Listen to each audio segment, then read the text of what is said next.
All right, sorry about that. I don't know what happened to the countdown. I can't really did it, but welcome to the stream. Hair's looking a little crazy. It's just wet still, so I'll try to go for a run. A little bit better. Whatever. My hairline's all fucked up nowadays. I'm stressed out all the goddamn time. Like, this side looks fine, but this side I'm fucking receding on. It's just fucking annoying. Look at this shit. It's like my fucking head is like hot-sided. Jesus Christ. Oh, fucking A.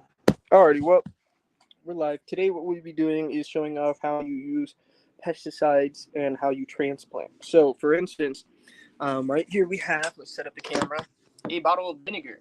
As you can see, let me get this fucking wire out of the way. A bottle of distilled white vinegar.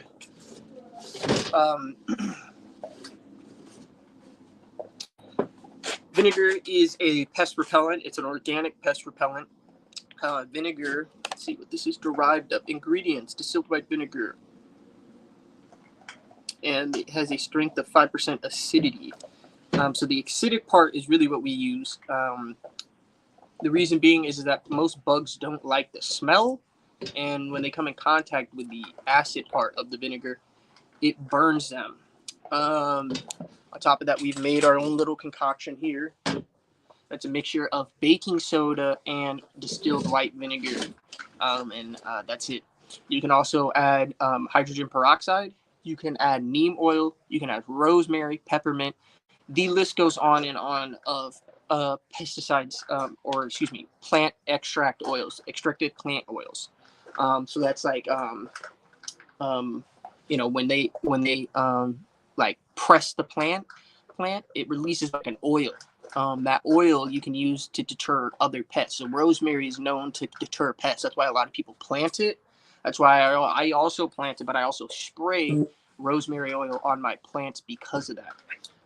Peppermint oil is really good. Garlic oil is a really good one, but it's really stinky, just so you know. But neem is the main one. So today we're talking about pesticides, and we're going to be transplanting one plant. It's not doing too great, but it's alive. It's okay. It's growing, but we need to get it out of its pot. So that's what we'll be doing. In this bottle, we have a mixture of baking soda and distilled white vinegar, and then we diluted it with water. I don't have the ratios. I normally just go and eyeball it, but do not add too much vinegar or baking soda. You will burn your plants, and then you will have nothing in your garden. You will kill your plants from pesticide. I promise you, I have seen it happen. I've almost done it myself too. The reason why we're spraying is that we actually got some fucking mice in the garden, like little rats and shit like that. They keep eating my damn pumpkins. So we're going to be dropping this whole bottle of vinegar, and I've already actually done 3. It doesn't really smell like vinegar that much, so I'm going to do a 4th one. And then I'm going to pick up probably some apple cider vinegar in like a day or 2, because we need it. Because they're just going after my mini pumpkins, which are baking pumpkins, meaning you can eat them. So that's why they're eating them. But I like them. They're small little white pumpkins with a little bit of orange in them. And I actually can't even find any orange ones at all now. So it's pretty fucking annoying, to be honest with you. I fucking hate rats. Last year they ate all my tomatoes. I got no fucking tomatoes because of it. Now this year they're eating all my goddamn pumpkins. It's like, holy fuck. I don't even know where they're fucking coming in from now at this point, because I had traps all over this fucking yard. Now I basically moved them where they've been and just put them right in the garden so that, I'm not stretching myself too thin with traps. So I'm just putting all my traps basically along the wall of the garden and in the garden. And we're going to probably be spraying weekly, maybe twice a week. They don't really go after my cannabis plants, thankfully. And they can chew your stalks down and stuff like that, but they normally don't. When we start getting closer to like harvest time, I'm going to definitely be outside a lot, especially late at night. Guarding my plants, because I don't want anybody to steal them. I don't want anybody to fuck with them, and I don't want anything to get on them. So I don't want any fucking rats near them or shit like that. Another thing you have to be careful with when you're growing cannabis is caterpillars. Caterpillars will eat your bud. They'll eat your plant, but they'll really eat the bud. When they're in flower, you will find caterpillars in there. And the best way to tell is if you find their fucking poop, which is fucking disgusting. No one wants caterpillar shit in their goddamn weed. So I do have a license. I'm a licensed caregiver, so I can sell to medical patients and medical dispensaries. So if you want to reach out, you're more than welcome to. I do have an Instagram. It's Trey, Trey So it's trays_growing_weed. If you want to contact me through there, you can. You can also leave a comment on videos and ask me for like an email, drop your email, and you can also message me on my YouTube channel as well too, if you need to, and then I can shoot you an email. So other than that, let's head over to the garden and check out and see what's going on over there. Nothing's planted yet. Like I said, we will be planting one plant, but let's spray first. We're not actually going to be spraying that plant. We don't need to. We do actually have already one plant outdoors in a 10-gallon pot that has been doing well. That's why I want to plant one directly into the ground and see how it does. So this is our Skittles, and it wasn't doing well when I put it out here. That's why I put it out here, because I wasn't trying to waste my time and waste space with a plant that's just not growing. And yeah, it's starting to come really bounce back and starting to look kind of pretty again, which is nice. We do have a giant sunflower. So this is like a 4-foot tall ladder. Drop this sucker.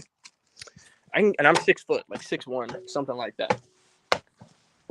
This sucker is it's bigger than I am standing on the damn ladder. I mean, that's literally how big this stupid thing is. It is a fucking giant. So,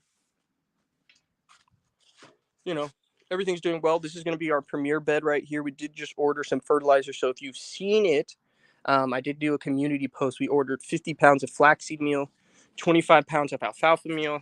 Let's turn the sucker sideways so you get a better view. 5 pounds of gypsum and 4 pounds of azomite. So we'll mix the azomite and gypsum in, and we'll spread it out evenly throughout both beds. They've gotten a mixture of both of those already multiple times, so they don't need too much of that. I'm just loosening the soil up and keeping it loose so that nothing happens. So this is the side bed. These are in-ground beds. They're not raised like how the vegetable garden is, and you can see the sucker looks cluttered.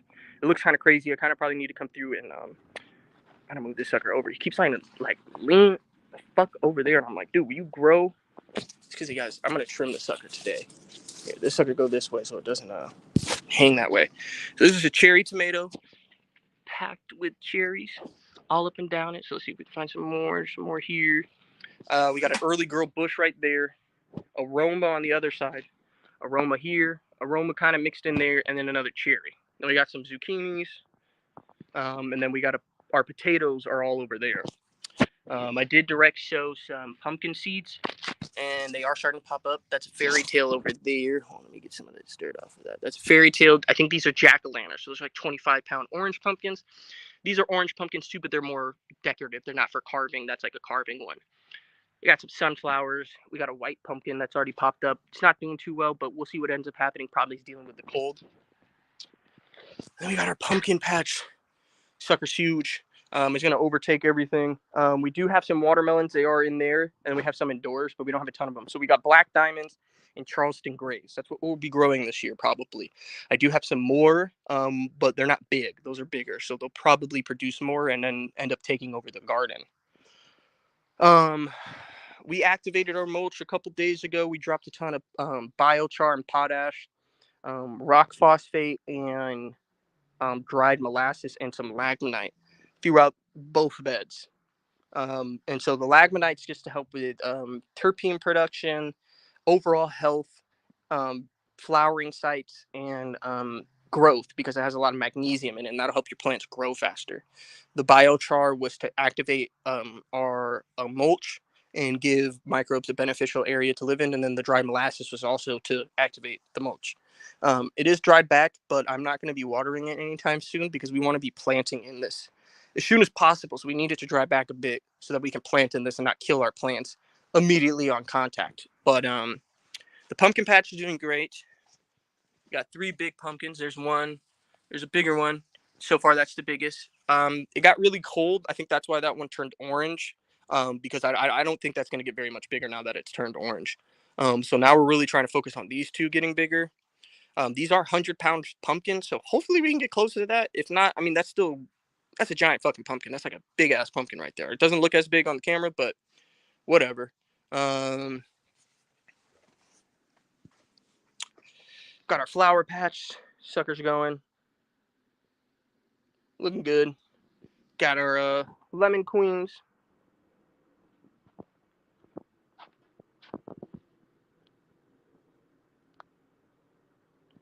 everything's looking great. Summer flowers going crazy. Got this really pretty pink cornflower over here. I love the bachelor buttons or cornflowers, whatever you like to call them. These are absolutely my fucking favorite. Those are pretty. So those are pink. Probably got some blue ones coming up soon. Hopefully we get the white and black. Those black and white ones, because there's all white ones with a little bit of black, and then there's all black ones with a little bit of white. Those are by far the best looking cornflowers. I easily. And so this sucker's growing nice and thick. Got a daisy down there and stuff. Cosmos. Our spinach has gone to flower, which is good because that'll probably just end up dropping down. And hopefully it'll pop back up next year. I didn't get too much of it, probably because there's the damn rats in the yard chomping and everything. And it looks like our spinach is bolting, or not our spinach, our lettuce is bolting as well too. So that means that one's going to flower. We got a ton of collard greens. They're doing pretty good. We harvested a ton of them and ate them. We had like a turkey dinner with some like macaroni, like Thanksgiving macaroni, and some collard greens. And so that was pretty fire. So I was glad I did that. There is some damage on those leaves that looks like a caterpillar, and I finally caught the little sucker up there. So he made his way from here all the way across the garden into there. So definitely keep your eye out for caterpillars and caterpillar damage. And when you see them, spray. So they don't like vinegar. They don't like baking soda either. Neem is definitely the number one deterrent when it comes to pests, because if they eat neem oil, they will get sick and die. So try to go as heavy on the neem as you can without burning your plants, obviously. If you have a serious infestation, cut the plant down and get rid of it. I understand that will hurt. I mean, obviously, if it's a cannabis plant, try to save it because these are expensive to replace. But if it's a loss, it's a loss. You don't want them spreading to other plants. So what I would do is make sure you carefully take the pest or the infected plant out, making sure that you're not shaking it and spreading them to other plants or spreading them around other areas, because once that plant's gone, they're going to try to go to the other plants. So there's two options. You can either cut that sucker out, spray it completely down, and then hope that they don't pop back up and hope that it was just that plant that had the issue. For instance, there's some plants that are spider mite resistant, and there's some that aren't. So for instance, I have a lot of plants in there that are very fruity. Apples and bananas can get spider mites, so can purple punch. So I keep my eye out for them, and I actually saw them, and they keep popping up, which is very annoying to me because I fucking hate spider mites. They will ruin your grow. You will come out one day and you'll have, and I remember last year, this is the reason why I'm doing another outdoor grow, was because I didn't get them. I actually was suspecting at some point that I was going to come outside and my whole plant was just going to be covered in spider webs, which are spider mites. That's what they do. And like, I was just going to scrap the grow and say, all right, we can't go outdoors because there's no way to keep pests away from the plants outdoors. Thankfully, the plants stayed super healthy. We did not get any pests last year. So now we're going to be planting in the same area, which is great. The soil's been developed. The soil's great. A lot of worms in our soil, a lot of activity. We did just add some more soil to this bed, some topsoil. And we'll probably be adding maybe some play sand, but we don't really need it with the amount of fertilizer we'll be dropping. We should be good for the year. I'm probably going to do the 25 pounds of alfalfa meal just in this bed alone. So that'll be the difference, because that's 3% nitrogen, 1% phosphorus, 3% potassium. The flaxseed meal will go into this bed and we'll get more. We'll get 50 pounds compared to 25 pounds. There'll be 4 plants in this bed. There'll be 6 plants in this bed. There'll be 10 in total. Another thing that we'll be planting out here, or bringing out here soon, is another purple punch in a 10-gallon pot that will eventually be our indoor plant. So we'll be bringing this indoors, and we'll bringing another purple punch indoors at the end of the year when we flip the flower. Because we should be done with our indoor grow by then. Everything should be harvested, dried, and in jars or Ziplocs if I have to. I'm really probably going to vacuum seal everything so that it stays nice and fresh. And technically, you could throw that sucker either in the fridge or the freezer. I wouldn't recommend the freezer because you will have a hay smell compared to the fridge, which might just keep it nice and cool. Personally, what I do is I honestly will just probably keep it in my room because it will be in the middle of the summer.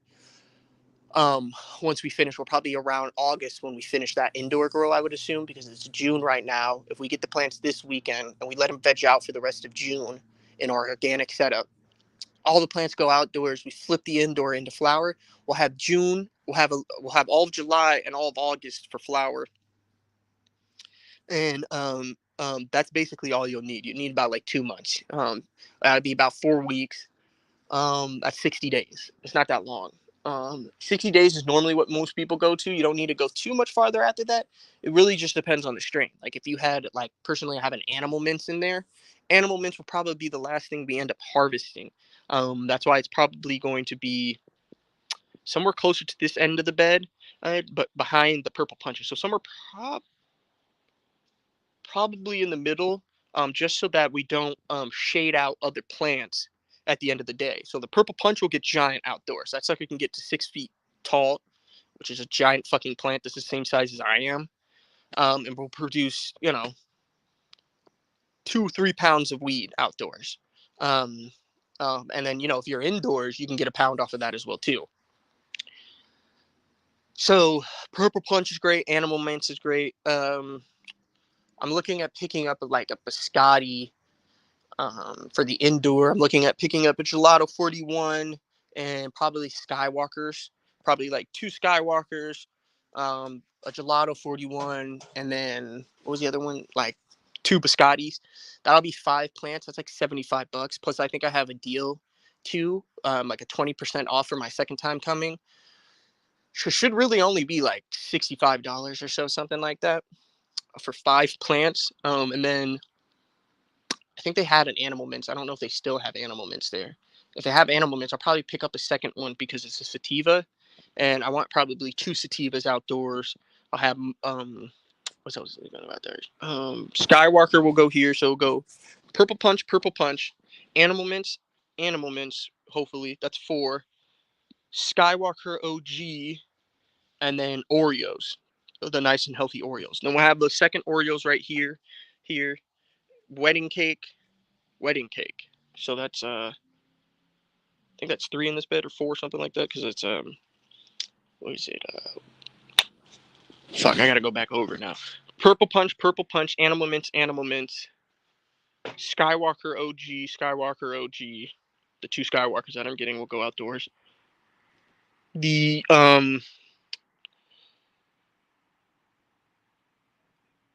Oreos, not double Skywalker. We'll do Oreos, Skywalker, the second crappy Skywalker.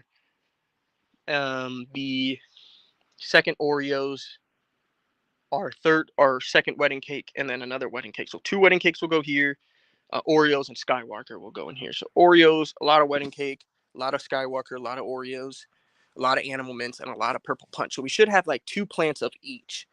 Just so that and this goes for anybody who's trying to sell their plants. I am a licensed caregiver, so I am legally allowed to sell weed or take care of your plants for you. So if you want me to grow your plants, I absolutely can if you want me to.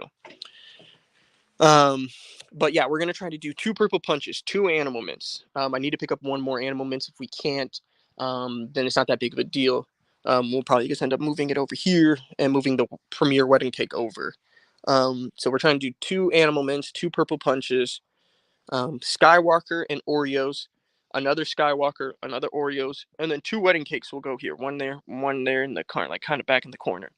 And we are planting today as well too. But we got to spray first. So we are going to be spraying some pesticide. This is organic though, so don't worry. It's not going to kill you. We got basically some vinegar, and then we diluted some vinegar in some, what's it called? And baking soda in water. So basically how I spray normally at night, and I just spray the plants. It's pretty simple and easy. I mean, it's self-explanatory when you say spray. I don't have a dilution rate. I basically kind of eyeball it. And normally I'm pretty good. I have burned plants before, but I've never killed one, and you can kill them. So do definitely be careful. Start out light, and if you think you need to add more or you're still having a problem, add some more. Go a little harder next time.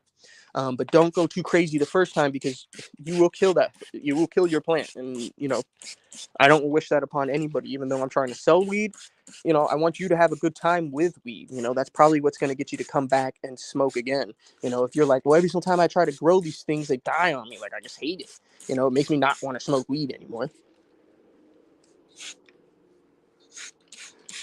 You know what I mean? So take your time with stuff. If you messed up, it's okay. It's not that big of a deal. I messed up before, mostly recently. Now that I've been trying to sell my plants, is like when they've been messing up. When I was just doing it recreationally for fun, those suckers grew like crazy. So this is our wildflower patch. I do spray this because you don't want any caterpillars. I know that sounds mean, but I don't like caterpillars. Caterpillars will eat your plants. They'll eat your bud. They'll poop in them. They are fucking disgusting. So I am not a fan of caterpillars. And I actually found one, and I'll show you some caterpillar damage, actually.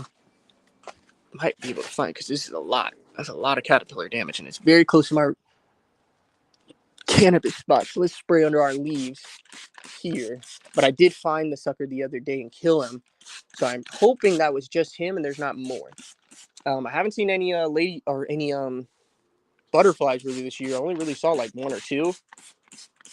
They were very pretty, but I do not like butterflies because butterflies obviously bring caterpillars. What's up, guys? Let's hit this pumpkin patch. And then I'm going to drop all that vinegar probably back here because we have a mice problem. They keep eating my mini pumpkins. And I don't want them doing that. I like my pumpkins. I want to harvest all of them. That's the point of growing them. So, yeah, definitely going to do that. We'll probably have to go over to my grandmother's yard and spray there soon, too. So, we'll probably do a stream there, but I don't have very good connection. I'll have to connect to our internet so I can do it. So this is very simple. Starting to smell the vinegar, which is good. Hopefully it's not too strong. Hopefully I don't come out here tomorrow and all my plants are burnt down. But should be all right. Should be all right. So this is simple. Just spray your plants, and then let's see. There's a couple mini pumpkins in here. Let's just spray them directly, and then right here we got two little white ones. I don't know if you can't really see the second one. There it is. Spray those down directly. And there are traps mixed within here as well, too. Hit these sunflowers, caterpillars, mice. And this will get away pretty much everything. This is a mixture of distilled white vinegar and baking soda. So this is, $2 and some water. So pretty cheap.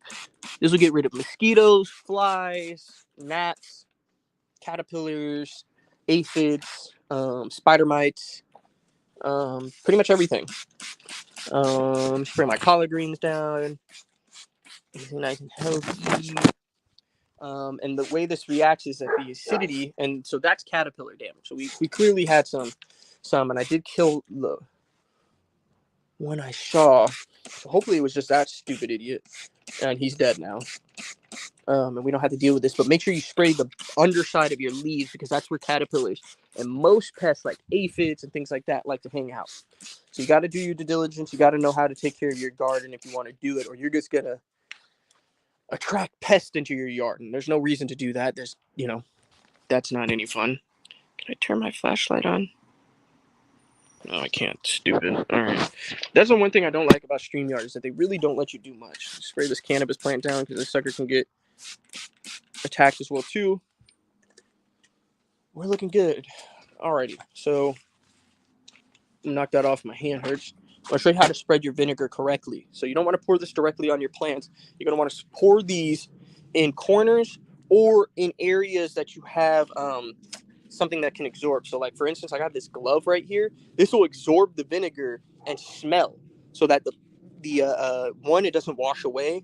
And two, when you water, you'll have to redo the vinegar. You'll have to redo your pesticide, obviously. But it won't wash away. And what it will do is it will keep mice and bugs and things like that away because it will keep the smell around. So I'll show you that now. So let's just crack the sucker open. All right.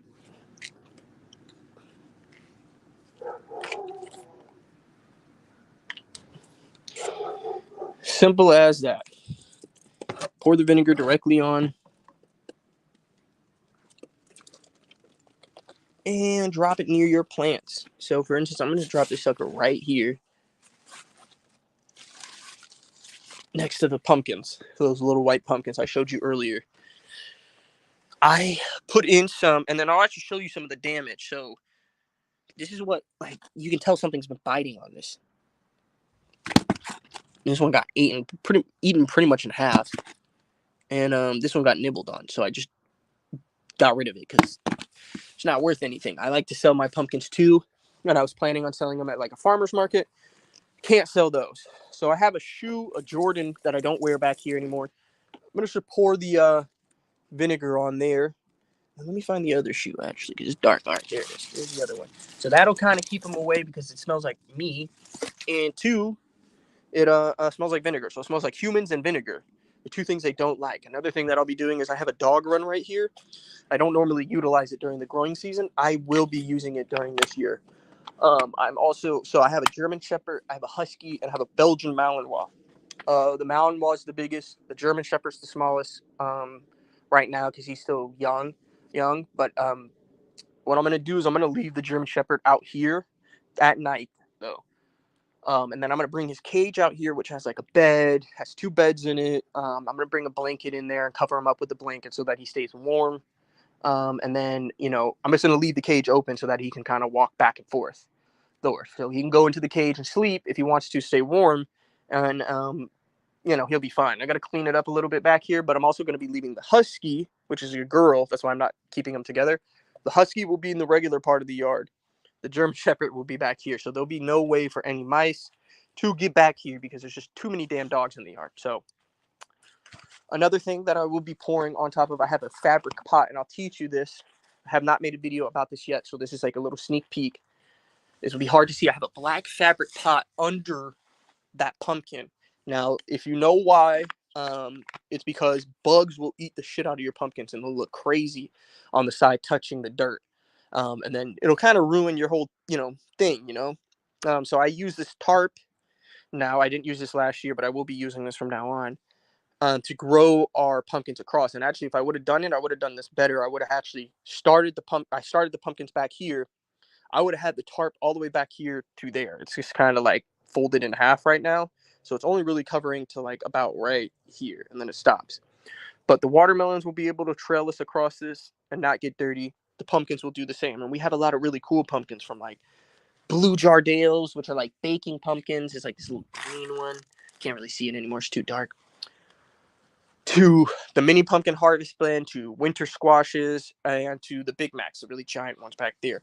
So to deter anything from eating those, which they didn't do last year because they aren't really eating pumpkins, and it looks like we might be having like an Easy Grow monster pop up right there. I don't know. I might have to get rid of that little tiny one. We'll see how big that one gets. It's really close to the other one, so I'll probably get rid of it and focus on more pumpkins down here. The Big Macs is the one I would recommend. The Easy Grow monster I don't like because I feel like it's just taking up space. I shouldn't have planted that. I should have planted an extra Blue Jardale. So I ended up seeding some more Blue Jardales throughout here, and we actually got some to pop up. So that's actually the jack-o'-lantern, and then over here we have some fairy tales, which are just like some other type of orange pumpkins. So I'm gonna just like that. I just smacked the shit out of my damn sunflower a little bit too much, but it's okay. So I just smacked the side of the wall.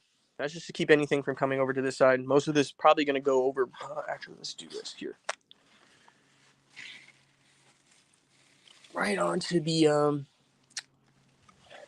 I did the rest of it right onto the black fabric pot by the Big Macs or Easy Grow Monster. I don't know which one that one is. I think it's a Big Macs.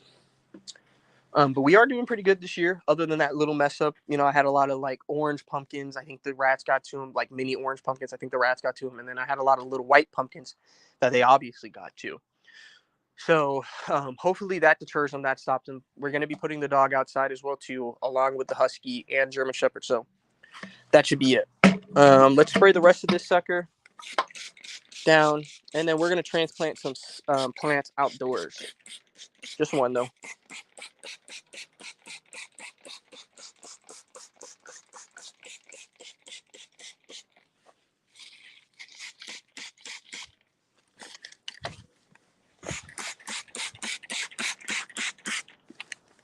Got a whole bunch of Romas now popping up again. Be nice. Spray down our whole bed because the rats will go after tomatoes. I don't know why. They were going after tomatoes last year, which is like, okay. They're allergic to that shit. So doesn't really make sense for them to go after that. Cuts whatever. Spray our plants all the way down. Everything. We got some carrots growing in here. Got a lot of basil mixed in. It's not really eating basil. It's just really sweet smelling and nice. So I planted it along our with our tomatoes, because that'll help them grow and taste a little bit better. We do have some more eating basil over here, but I'm not too worried about the basil. So let's hit all this sucker.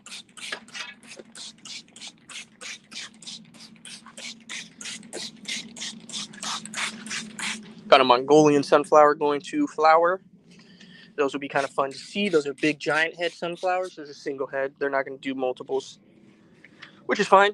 We got some bigger ones over here. Hopefully we get some seeds from that to eat. But if not, we did plant some mammoths over here.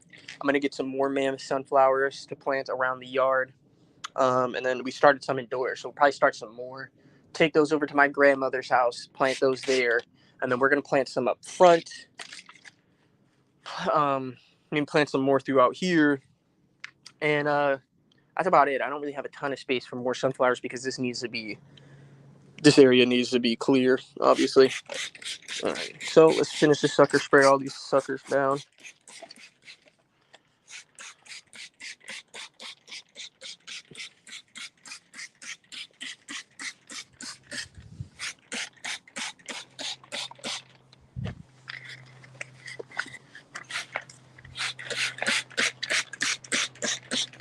And this is just going to spray the tops of the leaves with some vinegar and baking soda.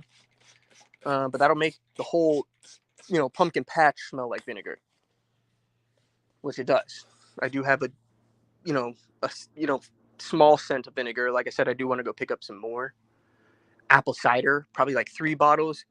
Dump 2 of them. Probably not immediately because I think it's going to rain Sunday, so we should wait. But I did want to put some stuff out so that these suckers don't go crazy and just think that they can destroy everything in the yard, because they can't.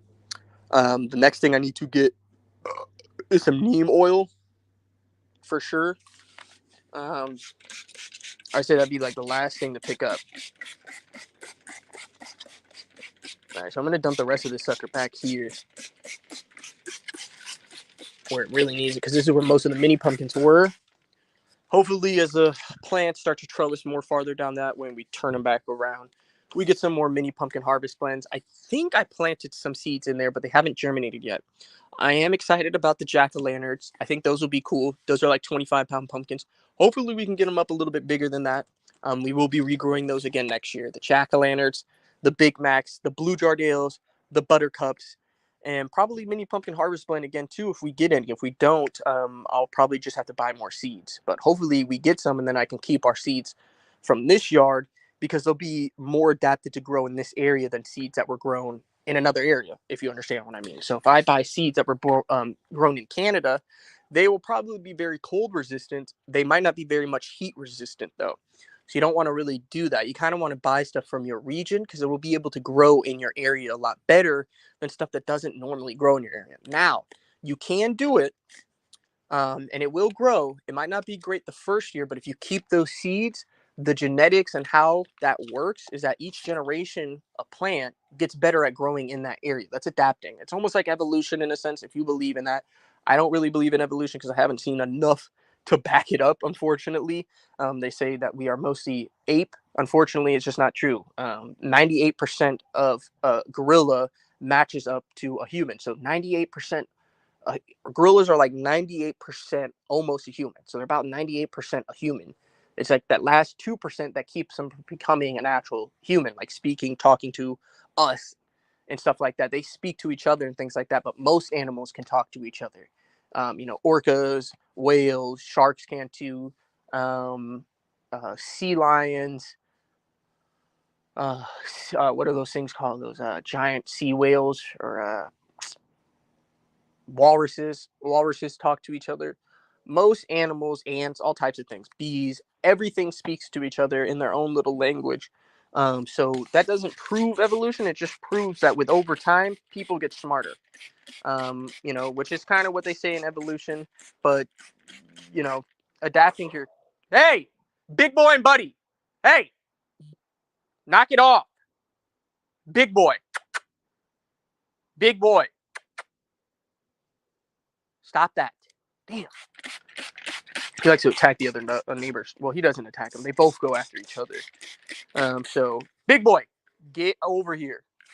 So that sucker likes to jump over the damn gate and try to snap at the other dog. The other dog's trying to jump over the gate himself, but he can't. So they just like to snap at each other like a bunch of idiots. But whatever. Let's dump the rest of this sucker. And then pull the sucker out. I'm just gonna.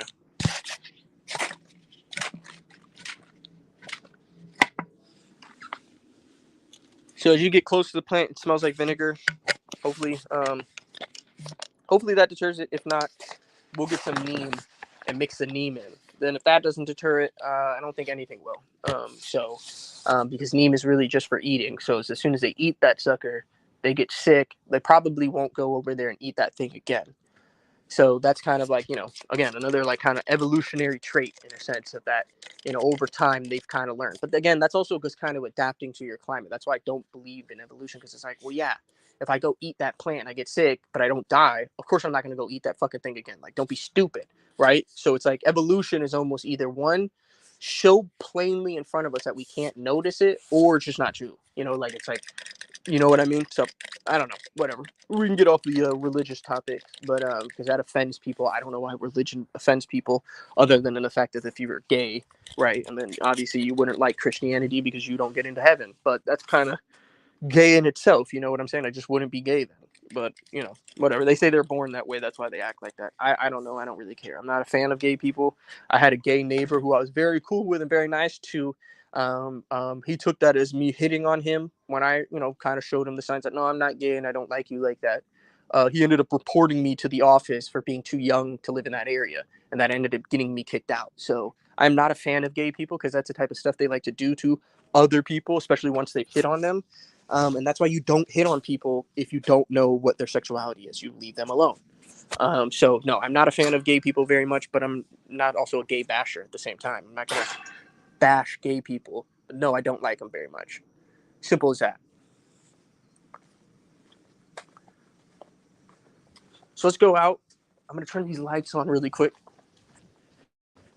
We're gonna plant our crappy wedding cake. This one is not. This one's not doing very well. And we will show the sucker off in the light, and we will explain why. So I think personally that it just needed to be transplanted sooner. It's not terrible. It's not like terrifying. It just needs to get out of this pot for sure. That's what's bugging it right now. So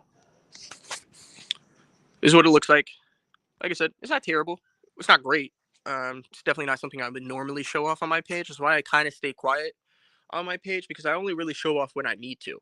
I do upload a lot on my Instagram and YouTube. So you can find me on both. And I am planning on making a Twitter for the Grow Op at some point. But that'll probably be, I don't know when. Sucker pre-flowering on me? I think it is pre-flowering a bit. So let's take the sucker over and we'll show you how to transplant. Now, normally what I would do is when I had transplant, I would either bring a bottle of hydrogen peroxide out or a bottle of vitamin B1, because that reduces transplant shock in your plants, and it helps them recover faster from being transplanted. I don't know why plants per se go through transplant shock, and most of the time it's because you transplanted them incorrectly. Again, I don't know how you do that. You just drop them in the hole, but I've dealt with it too. Most of the time, it just means it doesn't like the soil it's in, for the most part. Or when you transplanted it, you dislodged the roots, meaning you kind of loosened up the roots. And some plants don't like that. Some plants don't want you to touch their roots at all. Some plants love when you mess with their roots. I don't know why. All I know is though is hydrogen peroxide and vinegar and aspirin as well too, which are two of those are cheap options. The hydrogen peroxide is very cheap. The aspirin is very cheap. You can get both of those for $1. And the vitamin B1 used to be cheap. It's about $11 now. It used to be like $6. That's like a $5 increase. That's a lot of money. Maybe they weren't making money beforehand. More people started to buy it. That's why their prices went up, because now I can kind of regain that money that I lost for selling it for very cheap. Could be that. I think that is being a very dumb business move. If I was making money at $6, I would have kept it at $6 and let people buy 2 bottles, 3 bottles at a time, because I would make more from that than if they just went and bought that one bottle. That's the problem.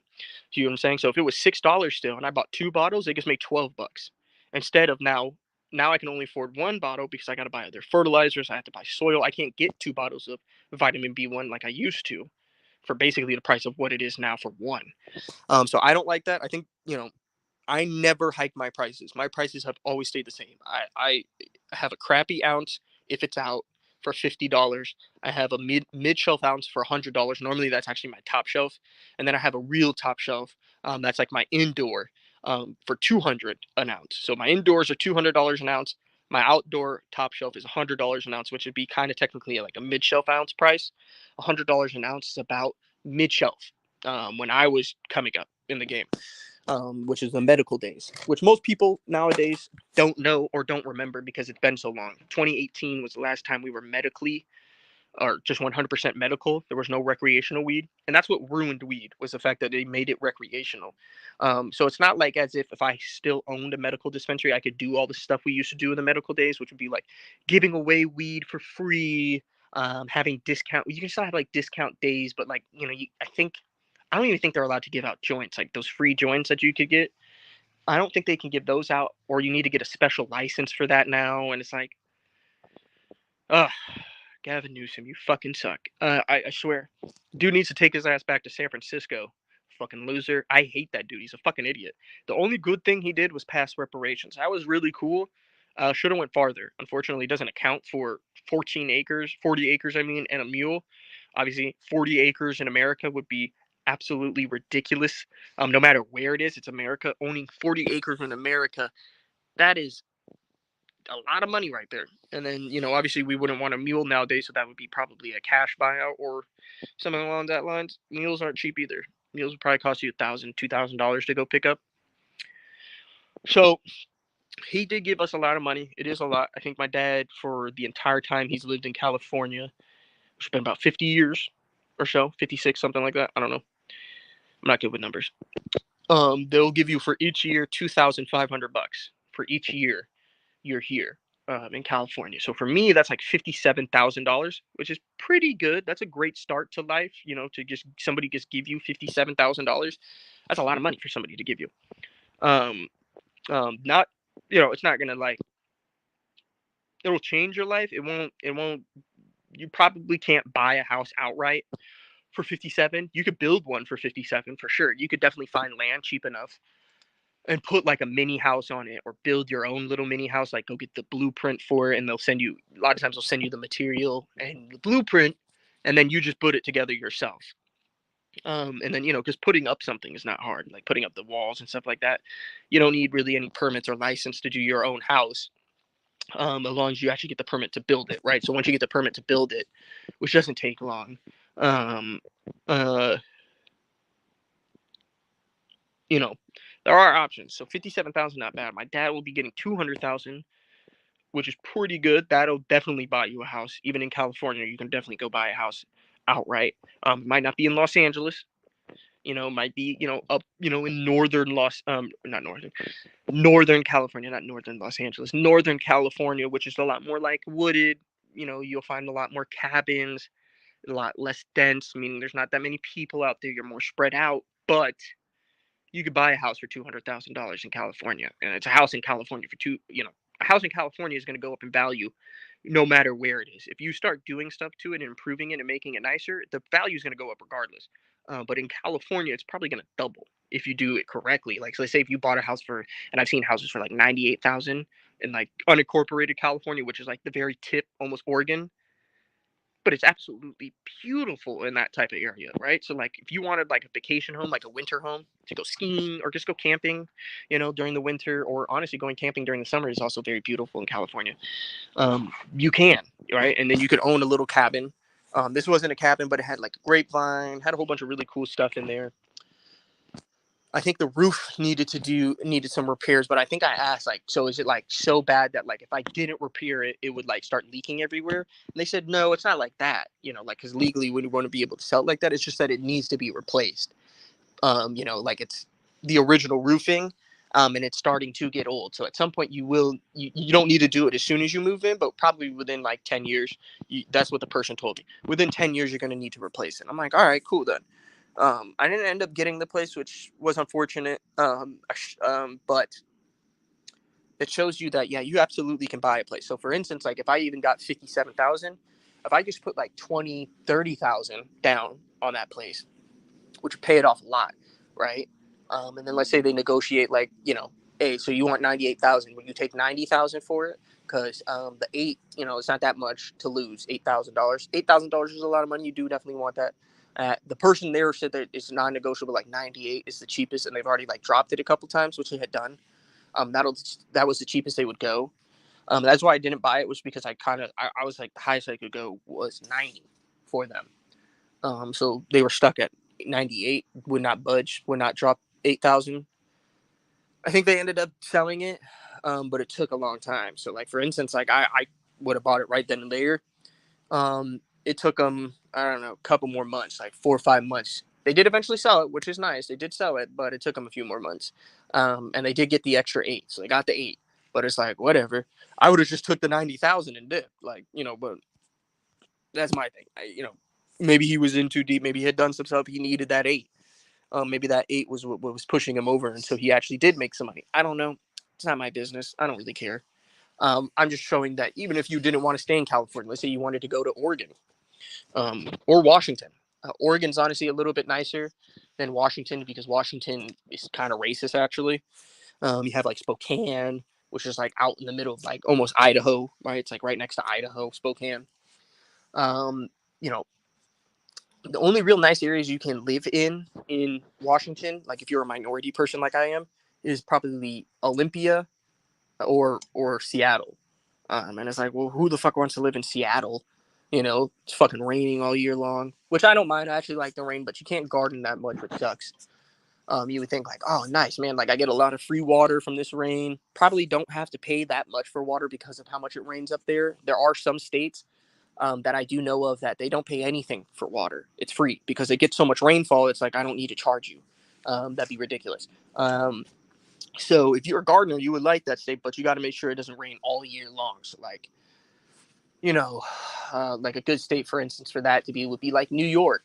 New York is the one that rains a lot, but that's also why it has a lot of humidity. So you got to kind of play that in. Now, once you're coming closer to harvest, the humidity shouldn't be very high because that's like October, September time, and the humidity will drop because most of the time summer's pretty much over by then. Now, when we were dealing with global warming, I remember when I was, a freshman, sophomore in high school, I went to this school called Westlake.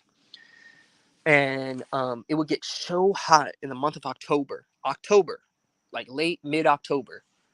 It'll get so hot that we could literally, the asphalt would melt and you could twist it, like literally move the asphalt with your foot. That's how much, that's how hot it used to be. So for like people who are trying to say like, oh, it's so cold now, it's so cold. Yeah, it probably is cold. You know how long we've been dealing with global warming? Global warming's been around since the industrial age, right? So as soon as we started pumping greenhouse gases into our atmosphere, it started to warm it up, which is like, I don't remember when the industrial age took place. Probably like 1600, 1700, somewhere, probably 1700s, 1600s. Probably I would have to, if I had to guess, somewhere around that time frame. But that's basically it. I'm actually probably not going to transplant this sucker tonight. What I'm going to do is I'm actually going to probably bring it indoors, and we're going to just leave it for a little bit longer indoors. And then probably tomorrow morning when I come out, I'm going to launch the stream earlier in the day, and we'll stay on for a little bit longer. We'll probably get more people to jump on. Maybe we'll actually get a couple guests to like join us fully on the show. Sometimes I have some people. I've had my cousin. That was like one of the first podcasts. He has not jumped on since then. I've had my friend Connor on a few times. He's pretty cool. I had this dude named Zane, who I probably need to. I don't think I did not refollow him, so I need to find Zane, hit him up, and let him know that my Instagram got deleted, and see if he wants to come back on the stream. He's a tattoo artist. That was kind of a fun stream. He was tattooing. I've had my boy JT. He's a photographer. He's been on, I think, twice. So we have some guests. I'm trying to get a co-host.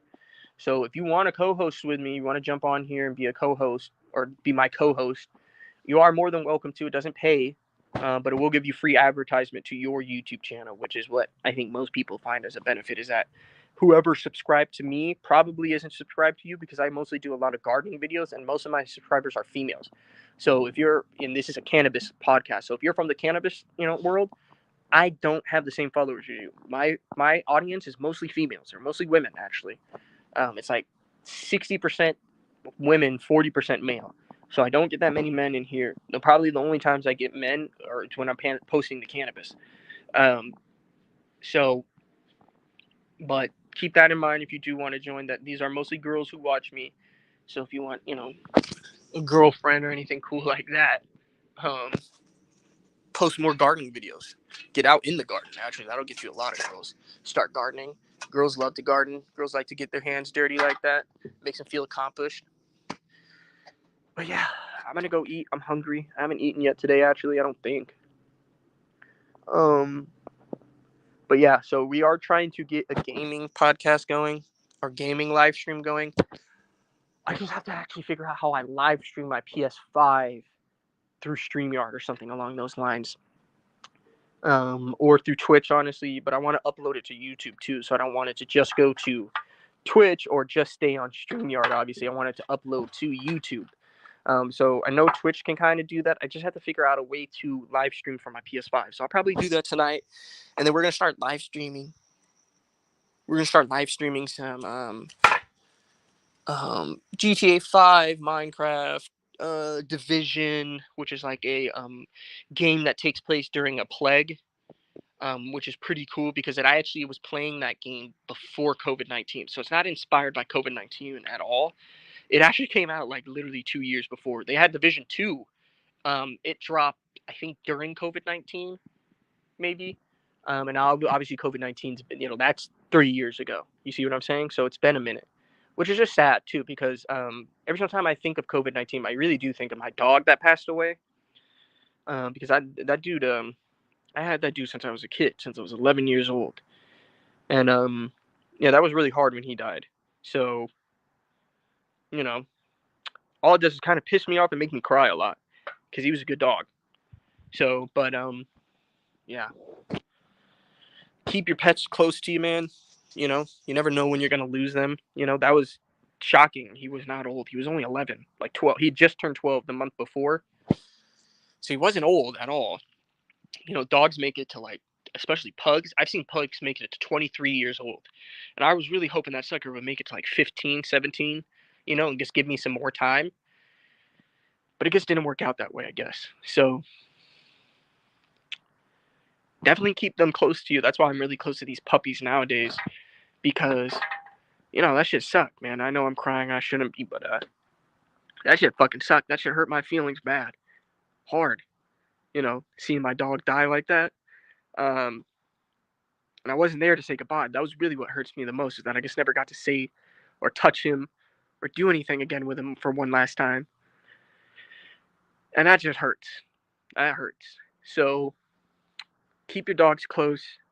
Make sure you go to the right vet, because that's really why I think he died, is that I just took him to the wrong vet. So make sure you keep your animals close. Love them every day you can, because one day they're gonna be gone. They will pass away on you at some point, and you're gonna miss them. Especially with like friends or families. If you have a family member you're really close to, hold them tight. Tell them you love them, because shit, dude, they don't last forever. That's for sure. Like I said, I didn't expect my dog to die that day at all. I had gotten him to the vet earlier. He was really sick. He had kennel cough, and I got him to the vet a couple days before, and I tried to give him the antibiotics. He just wasn't taking them. He wasn't eating. So I tried to get him over there so that they could put him on an IV. He hadn't been drinking water. I was trying to put him on the IV. They never did, and then they said that he just wasn't breathing right, so they had to put him down. For me, I feel like that was murder. But hey, fuck it. I guess that's what some people do. That's one of the reasons why I do believe in evolution. At the same time, like, at the same time I don't, same time I do, right? Because people are fucking evil. They act like animals. You know what I'm saying? to kill somebody's dog to put them down before they even get to say it goodbye. It's fucking disgusting. It's absolutely disgusting. It just shows that people aren't really fucking nice, and they probably are fucking apes. So fuck it, whatever. Don't use a Westlake vet, that's for fucking sure. Or fucking white people, fuck crackers, fucking hicks.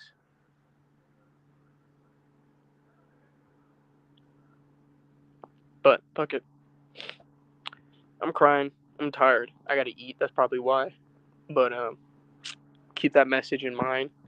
Have a good one.